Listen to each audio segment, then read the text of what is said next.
ಏನು ಮೇಡಮ್, ಈ ಒಂದು ಮಕ್ಕಳಲ್ಲಿ ಆಟಿಸಮ್ ಕಾಯಿಲೆ ಅಂತ ನಾವೇನು ಹೇಳ್ತೀವಿ, ಬರೋದಕ್ಕೆ ಏನು ಕಾರಣ, ಅದರ ರೋಗ ಲಕ್ಷಣಗಳು ಯಾವ ರೀತಿಯಾಗಿರುತ್ತೆ ಅಂತ?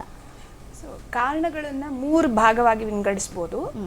ಜೆನೆಟಿಕ್ ಕಾಸಸ್, ಎನ್ವಿರಾನ್ಮೆಂಟಲ್ ಕಾಸಸ್, ಆಮೇಲೆ ಬ್ರೈನ್ ಡಿಫ್ರೆನ್ಸಸ್ ಅಂತ. ಜೆನೆಟಿಕ್ ಕಾಸಸ್ ಅಂದರೆ ನಮ್ಮ ಜೀನ್ಸಲ್ಲಿ ಬರುವಂತಹದ್ದು ಲಕ್ಷಣಗಳು ಯಾವುದರಿಂದ ಬರ್ಬೋದು ಅಂತ. ಕೆಲವು ಸಿಂಡ್ರೋಮ್ಸ್ ಇದಕ್ಕೆ ಅಸೋಸಿಯೇಟ್ ಆಗಿರುತ್ತೆ. ಅಂತಂದರೆ ರೆಟ್ ಸಿಂಡ್ರೋಮ್ ಅಂತ ಒಂದಿರುತ್ತೆ, ಫ್ರೆಜೈಲ್ ಎಕ್ಸ್ ಸಿಂಡ್ರೋಮ್ ಅಂತ ಇರುತ್ತೆ. ಇಂಥ ಸಿಂಡ್ರೋಮ್ಗಳು ಅಂದರೆ ಕೆಲವು ಗುಂಪಾಗಿ ಒಂದು ಲಕ್ಷಣಗಳು ಕಾಣಿಸುವಾಗ ಆಟಿಸಮು ಒಂದು ಇರುತ್ತೆ ಅಂತ ಮಕ್ಕಳಲ್ಲಿ. ಹಾಗೆ ನೀವು ಸಾಮಾನ್ಯವಾಗಿ ಇರ್ಬೋದು ಡೌನ್ ಸಿಂಡ್ರೋಮ್ ಅಂತ ಒಂದಿದೆ, ಅಂಥ ಮಕ್ಕಳಲ್ಲಿ ಸಹ ಆಟಿಸಮ್ ಲಕ್ಷಣಗಳು ಕಾಣಿಸ್ಕೊಳ್ಬೋದು. ಕೆಲವು ಜೀನ್ಸಲ್ಲಿ ಸಡನ್ನಾಗಿ ಮ್ಯೂಟೇಷನ್ ಆಗ್ಬೋದು. ಸೊ ಯಾರಿಗೂ ಇರಲಿಲ್ಲ ಫ್ಯಾಮಿಲಿಯಲ್ಲಿ, ಸಡನ್ನಾಗಿ ಇದೊಂದು ಮಗು ಕಾಣಿಸ್ಕೊಳ್ಳುತ್ತೆ ಅಂದಾಗ ಮ್ಯೂಟೇಷನ್ಸ್ ಬಗ್ಗೆ ಯೋಚನೆ ಮಾಡೋವಂಥದ್ದು. ಒಂದೇ ತಾಯಿ ಮಕ್ಕಳಲ್ಲಿ ಟ್ವಿನ್ಸ್ ಇದ್ದಾಗ 40-50% ಮಕ್ಕಳಲ್ಲಿ ಸ್ವಲ್ಪ ಜೀನ್ಸ್ ಮ್ಯಾಚ್ ಆಗುವಂಥದ್ದಿದೆ. ಒಂದು ಮಗು ಜೆನೆಟಿಕ್ಕಿಂದ ಆಟಿಸಮ್ ಆಗಿದ್ದಾಗ ನೆಕ್ಸ್ಟ್ ಹುಟ್ಟೋ ಮಗುವಲ್ಲಿ 40-50% ಬರುವಂಥ ಸಾಧ್ಯತೆ ಇರುತ್ತೆ. ಇನ್ನು ಎನ್ವಿರಾನ್ಮೆಂಟಲ್ ಕಾಸ್ ಅಂತೀವಿ, ನಮ್ಮ ಸುತ್ತಲೇ ಇರೋವಂಥ ರೀಸನ್ಸ್ ಏನಿರ್ಬೋದು ಅಂದರೆ ಪ್ರೀನೇಟಲ್ ಕಾಸಸ್. ತಾಯಿಯ ಗರ್ಭದಲ್ಲಿದ್ದಾಗ ಏನೇನು ಎಕ್ಸ್ಪೋಜರ್ ಆಗಿತ್ತು, ತಾಯಿ ಏನಾದರೂ ಫಿಟ್ಸಿನ ಮೆಡಿಸಿನ್ಸ್ ತೊಗೊಂಡಿದ್ರೆ, ಹೀಗೆ ಕೆಲವು ಮಾತ್ರೆಗಳು, ಔಷಧಿಗಳು ಅಥವಾ ಕಾಯಿಲೆಗಳು ಬಂದಿದ್ದರೆ ತಾಯಿಯ ಗರ್ಭದಲ್ಲಿದ್ದಾಗ ಅಂಥ ಮಕ್ಕಳಲ್ಲಿ ಆಟಿಸಮ್ ಲಕ್ಷಣಗಳು ಕಾಣಿಸ್ಕೊಳ್ಳೋ ಸಾಧ್ಯತೆ ಇದೆ. ಆಕ್ಸಿಜನ್ ಸಪ್ಲೈ ಸರಿ ಹೋಗದೇ ಇದ್ದರೆ ಅಮ್ಮನ ಗರ್ಭದಲ್ಲಿದ್ದಾಗ ಅಂಥ ಮಕ್ಕಳಲ್ಲಿ ಕಾಣಿಸ್ಕೊಳ್ಳುತ್ತೆ. ಅದು ಬಿಟ್ಟು ಹುಟ್ಟಿದ ತಕ್ಷಣ ಅಳದೇ ಇದ್ದರೆ, ಮಗು ತಾಯಿ ಗರ್ಭದಲ್ಲಿ ವೆಯ್ಟ್ ಗೇನ್ ಸರಿಗಾಗದೇ ಇದ್ದರೆ, ಅವಳಿ ಜವಳಿ ಇದ್ದರೆ, ಫರ್ಟಿಲಿಟಿ ಟ್ರೀಟ್ಮೆಂಟ್ಸ್ ತೊಗೊಂಡಿದ್ರೆ ಅಂಥ ಮಕ್ಕಳಲ್ಲಿ ಜಾಸ್ತಿ ಪ್ರತಿಶತ ಕಾಣೋ ಸಾಧ್ಯತೆ ಇರೋವಂಥದ್ದು.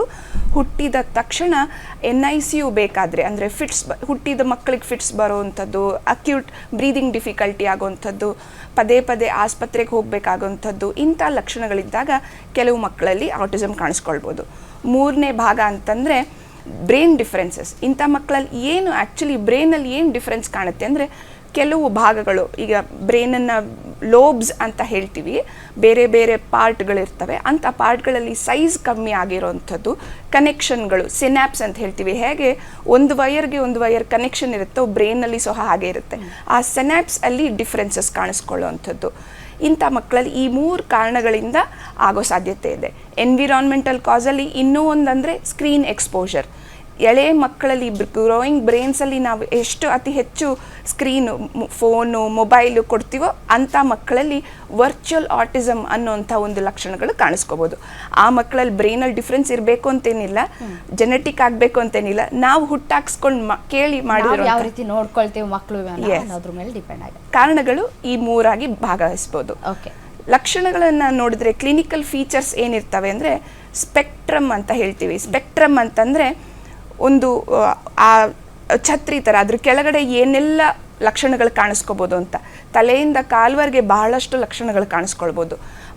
ಕೆಲವು ಮಕ್ಕಳಿಗೆ ಫಿಟ್ಸ್ ಬರ್ಬೋದು, ಕೆಲವು ಮಕ್ಕಳಿಗೆ ದೃಷ್ಟಿ ದೋಷ ಇರ್ಬೋದು. ಆ ದೃಷ್ಟಿ ಸರಿಗಿದ್ರೂ ನೋಡೋದು ಅರ್ಥ ಆಗ್ತಿದೆಯೋ ಇಲ್ವೋ, ಸೆನ್ಸರಿ ಇಶ್ಯೂಸ್ ಇರ್ಬೋದು, ಕೇಳಿಸ್ಕೊಳ್ಳೋದು ಅರ್ಥ ಆಗ್ತಿದೆಯೋ ಇಲ್ವೋ, ಸ್ವಲ್ಪ ಗಲಾಟೆ ಜಾಸ್ತಿಯಾಗಿ ಮಿಕ್ಸಿ ಸೌಂಡು, ಗಾಡಿ ಹೋಗೋ ಸೌಂಡ್ ಆದರೆ ಅವ್ರಿಗೆ ತಡ್ಕೊಳಕ್ಕಾಗಲ್ಲ, ಕಿವಿ ಮುಚ್ಕೊಳ್ಳೋವಂಥ ಇರಿಟೇಟ್ ಆಗೋವಂಥದ್ದು.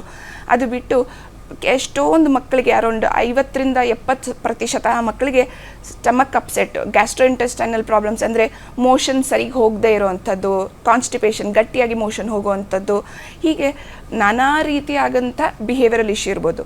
ಈ ಆಟಿಸಮ್ ಕೆಳಗಡೆ ಕೆಲವು ಬಿಹೇವಿಯರಲ್ ಪ್ರಾಬ್ಲಮ್ಸು ಇರೋವಂಥದ್ದು. ಏನು ಹಾಗೆಂದರೆ ಕೂತ್ಕೊಳ್ಳೋಕ್ಕಾಗದೇ ಇರೋವಂಥದ್ದು, ಒಂದು ಜಾಗದಲ್ಲಿ ಕೂತು ಫೋಕಸ್ ಮಾಡಿ ಅಟೆನ್ಷನ್ ಕೊಡೋವಂಥದ್ದು ಕಷ್ಟ ಆಗೋವಂಥದ್ದು.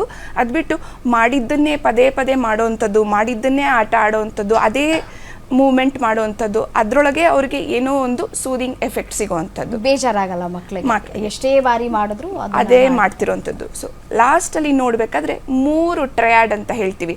ಮಾಡಿದ್ದನ್ನೇ ಮಾಡೋವಂಥ ಲಕ್ಷಣಗಳು, ಹೇಳಿದ್ದನ್ನೇ ಹೇಳೋವಂಥದ್ದು, ಅಥವಾ ರಿಸ್ಟ್ರಿಕ್ಟೆಡ್ ಕಮ್ಯುನಿಕೇಷನ್, ಒಬ್ಬರ ಜೊತೆ ಬೆರೆತು ಮಾತಾಡೋವಂಥದ್ದು ಕಮ್ಮಿ ಇರಬಹುದು, ಅಥವಾ ಸ್ವಲ್ಪ ಬಿಹೇವಿಯರಲ್ ಪ್ರಾಬ್ಲಮ್ಸ್ ಇರುವಂಥದ್ದು. ಓಕೆ ಮೇಡಮ್, ನೀವು ಹೇಳಿದ್ರಿ ತಾಯಿಯ ಗರ್ಭದಲ್ಲಿ ಇರುವಂತಹ ಸಂದರ್ಭದಲ್ಲಿ ಕೆಲವೊಂದು ಮೆಡಿಸಿನ್ಸ್ಗಳು ಕೂಡ ಈ ಒಂದು ಆಟಿಸಮ್ ಕಾಯಿಲೆಗೆ ಕಾರಣ ಆಗಬಹುದು ಅಂತ ಕೂಡ ಹೇಳಿದ್ರಿ. ಡಾಕ್ಟರ್ಸ್ಗಳು ಕೊಟ್ಟಂತಹ ಮೆಡಿಸಿನ್ಸ್ಗಳನ್ನ ತಾನೇ ನಾವು ಸೇವನೆ ಮಾಡ್ತೀವಿ ಅನ್ನುವಂತಹ ಪ್ರಶ್ನೆಗಳು ಕೂಡ ಬರುವಂಥ ಕ್ವೈಟ್ ಕಾಮನ್ ಪ್ರಶ್ನೆ. ಎಷ್ಟೋ ತಾಯಂದಿರು ಡಾಕ್ಟರ್ಸ್ ಕೊಡುವಂತಹ ಮೆಡಿಸಿನ್ಸ್ಗಳನ್ನ ತೆಗೆದುಕೊಳ್ಳೋದಿಲ್ಲ, ಇದು ಕೂಡ ಕಾರಣ ಆಗ್ಬೋದಾ?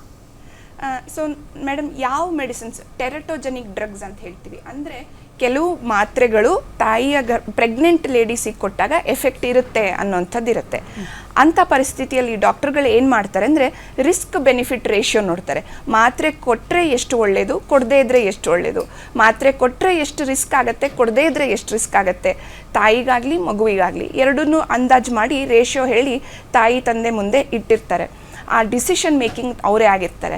ಆಪ್ಷನ್ಸ್ ಕೊಡೋದು, ಗೈಡೆನ್ಸ್ ಮಾಡೋದು ಡಾಕ್ಟರ್ಸ್ಗಳಾಗಿರ್ತಾರೆ. ಈಗ ಕೆಲವು ಮಾತ್ರೆಗಳು ಫಿಟ್ಸಿನ ಬರೋ ಮಾತ್ರೆಗಳು, ತಾಯಿಗೆ ಏನಾದರೂ ಫಿಟ್ಸ್ ಕಾಯಿಲೆ ಇದ್ದರೆ, ಫಿಟ್ಸ್ ಮಾತ್ರೆ ತಿಂದೇ ಇದ್ದರೆ ಆಕೆಯ ಜೀವಕ್ಕೆ ಹಾನಿ ಆಗೋ ಸಾಧ್ಯತೆ ಇರುತ್ತೆ. ಸೊ ಹಾಗಾಗಿ ಫಿಟ್ಸ್ ಮಾತ್ರೆ ತಗೊಳ್ಳಿ ಅನ್ನೋಂಥದ್ದು ಇನ್ಸಿಸ್ಟ್ ಮಾಡ್ತೀವಿ. ಆ ಟೈಮಲ್ಲಿ ರಿಸ್ಕ್ ಏನಂದರೆ ಮಗುಗೆ ತೊಂದರೆ ಆಗಬಹುದು, ಆದರೆ ಬೆನಿಫಿಟ್ ಏನು, ತಾಯಿ ಜೀವ ಉಳಿಯುವಂಥದ್ದು. ಸೊ ಹೀಗಿರೋ ಪರಿಸ್ಥಿತಿಯಲ್ಲಿ ಡಾಕ್ಟರ್ಗಳು ಏನು ಮಾಡ್ತಾರೆ, ರಿಸ್ಕ್ ಬೆನಿಫಿಟ್ ರೇಷಿಯೋ ನೋಡ್ತಾರೆ. ಅದನ್ನು ಆ ಇಂಡಿವಿಜುವಲ್ ಪೇರೆಂಟ್ಸ್ ಯಾರಿರ್ತಾರೆ ಅವ್ರಿಗೆ ಮುಂದೆ ಹೇಳಿರ್ತಾರೆ. ಸೊ ಅದು ಅವರು ಇನ್ಫಾರ್ಮ್ಡ್ ಡಿಸಿಷನ್ ತಗೊಳ್ಬೇಕಾಗುವಂಥದ್ದು. ಓಕೆ, ಇನ್ನು ಪೋಷಕರು ಕೂಡ ನಮ್ಮ ಜೊತೆ ಇದ್ದಾರೆ, ಅವ್ರನ್ನೂ ಕೂಡ ಮಾತನಾಡ್ಸೋಣ. ಪಲ್ಲವಿ ಅವರೇ, ಸಾಮಾನ್ಯವಾಗಿ ನಾವು ಮಕ್ಕಳನ್ನು ನೋಡಿದಂತಹ ಸಂದರ್ಭದಲ್ಲಿ ಈ ಕಾಯಿಲೆ ಇದೆ ಅನ್ನೋದು ಪ್ರತಿಯೊಬ್ಬ ಮೊದಲನೇ ಮಗು ಆದಂತಹ ಸಂದರ್ಭದಲ್ಲಿ ಯಾವ ತಾಯಿಗೂ ಕೂಡ ಗೊತ್ತಾಗೋದಿಲ್ಲ ಏನು ಕಾಯಿಲೆ ಆಗ್ತಾ ಇದೆ ಅಥವಾ ಏನು ಸಮಸ್ಯೆ ಮಕ್ಕಳನ್ನು ಕಾಡ್ತಾ ಇದೆ. ಮತ್ತು ಕೆಲವೊಮ್ಮೆ ಮಕ್ಕಳು ಹತ್ತಾಗ ನಮಗೆ ಗೊತ್ತಾಗೋದಿಲ್ಲ, ಅಳ್ತಿದ್ದಾವೆ ನಾವು ಹಾಲು ಉಣಿಸ್ಬೇಕು ಅಂತ ಹೇಳಿ ಹಾಲು ಉಣಿಸ್ತೀವಿ, ಬಟ್ ಆದರೆ ಏನು ಆಗ್ತಾ ಇದೆ ಮಕ್ಕಳಲ್ಲಿ ಅನ್ನೋದು ಗೊತ್ತಾಗೋದಿಲ್ಲ. ಈ ಆಟಿಸಮ್ ಬಗ್ಗೆ ಏನು ಹೇಳ್ತೀರಿ ನೀವು?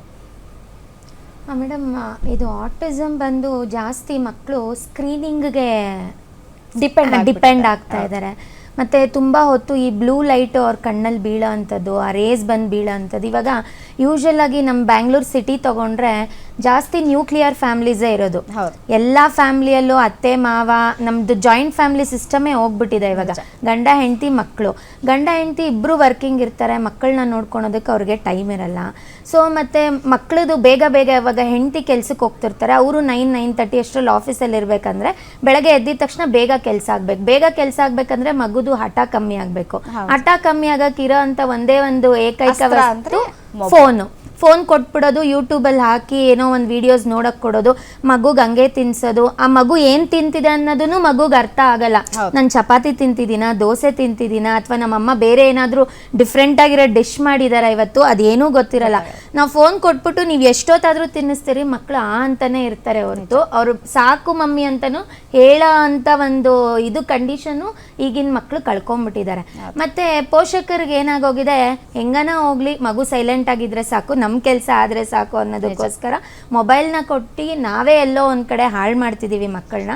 ಮತ್ತು ನಾವು ಮಕ್ಕಳಿಗೆ ನೀವು ಮೊಬೈಲ್ ಯೂಸ್ ಮಾಡಬೇಡಿ ಅಂತ ಮನೇಲಿ ಹೇಳಿದ್ರೆ ಅವ್ರು ಕೇಳೋ ಫಸ್ಟ್ ಕ್ವೆಶನ್, ನೀನು ಯೂಸ್ ಮಾಡ್ತಾ ಇದೆಯಲ್ಲ, ನೀನು ಮೊಬೈಲ್ ನೋಡ್ತಾ ಇದೆಯಾ, ನಾನು ಯಾಕೆ ನೋಡಬಾರ್ದು ಅನ್ನೋ ಒಂದು ಕ್ವೆಶನ್ ಕೇಳ್ತಾರೆ.